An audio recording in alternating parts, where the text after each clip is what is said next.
অনুরাগের ছোঁয়া। স্টার জলসার এই জনপ্রিয় ধারাবাহিক দর্শকদের মনে আজও বিশেষ জায়গা করে রেখেছে। দীপা সূর্যের পাশাপাশি ধারাবাহিকের নতুন পর্বে রাহুল মজুমদার ও স্বস্তিকা ঘোষের জুটিও অল্প সময়ের মধ্যেই দর্শকদের নজর কেড়েছিল। বর্তমানে দুজনেই জি বাংলার দুই আলাদা ধারাবাহিকে অভিনয় করছেন। স্বস্তিকাকে দেখা যাচ্ছে অন্নপূর্ণা ধারাবাহিকে, আর রাহুল অভিনয় করছেন সাত পাকে বাঁধা ধারাবাহিকে। এরই মধ্যে রাহুলের একটি সোশ্যাল মিডিয়া পোস্ট ঘিরে শুরু হয়েছে নতুন জল্পনা। স্বস্তিকার সঙ্গে একাধিক ছবি পোস্ট করে রাহুল লিখেছেন আসছি, ব্যাস। তারপর থেকে অনুরাগীদের মনে প্রশ্ন, তাহলে কি আবারও একসঙ্গে ফিরছেন রাহুল স্বস্তিকা?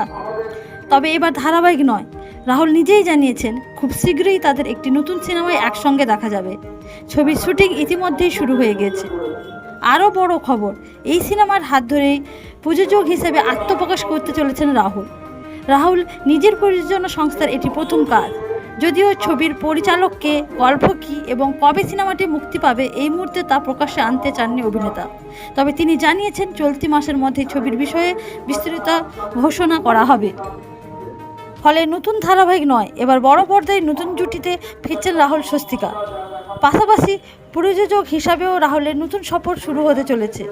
সব মিলিয়ে এই জুটির অনুরাগীদের জন্য অপেক্ষা করছে এখন আরও জমজমাটি।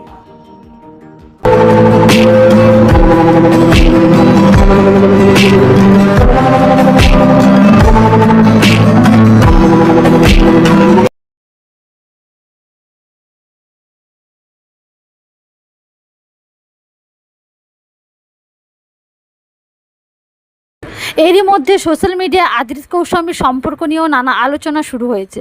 কারো দাবি তাদের মধ্যে নাকি দূরত্ব তৈরি হয়েছে, আবার কেউ দাবি করছেন তারা নাকি আলাদা থাকছেন। তবে এই সমস্ত দাবি এখনও শুধু জল্পনা। তাদের সম্পর্কের অবস্থা নিয়ে কোনো নির্ভরযোগ্য প্রমাণ সামনে আসেনি। সবচেয়ে গুরুত্বপূর্ণ বিষয়, আদ্রিত রায় বা কৌশাম্বী চক্রবর্তী কেউ তাদের সম্পর্ক নিয়ে এমন কোনো মন্তব্য করেনি। তাই দীর্ঘদিন একসঙ্গে দেখা না যাওয়াকে কেন্দ্র করে নেটপাড়ায় যতই আলোচনা হোক, তাদের ব্যক্তিগত জীবন সত্যিই কোনো পরিবর্তন এসেছে কিনা তা এখনও স্পষ্ট নয়।